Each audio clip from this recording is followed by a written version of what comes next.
nagbubuntis ngayong pandemya at pabata ng pabata ang mga maagang nagiging ina. Nagsimula ito sa pag-ibig na akala ko'y tunay.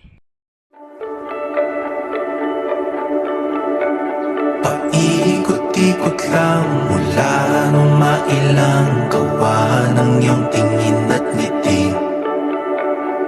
Di sinasadyang mahulog mahibang, aasa na tayo sa huli. Aaminin ko pa, o baka bigla lang mawala kung ano mang pumapagitan sa ating dalawa. Naisip mo pa sa mga oras na tayo'y Dito na nga ang kinakatakutan kong mangyari.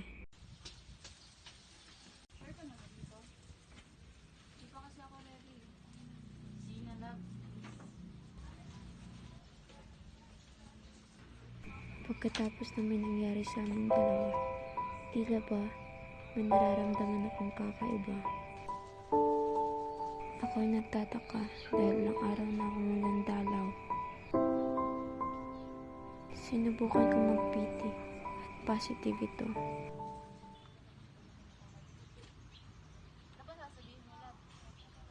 Ano to? Ako. Ano? Hindi pwede to. Bata pa tayo. Ikaw, magsasalita. Hindi ko yan paninindigan. At nagbago ang lahat.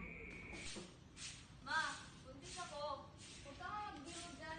Totoo po, buntis ako. Ano? Ang bata-bata mo pa, buntis ka na agad. Paano na kami mga magulang mo? Hindi mo ba kami inisip? Pinag-aral ka namin ng mabuti tapos ito lang isusukli mo? At pinagdedesyonan ko na ipa-abort ng bata. Pagkatapos nun, ginawa ko ang hindi ko dapat ginawa. Kung ako sa'yo, huwag kang magtiwala sa taong sa social media mo lang nakilala.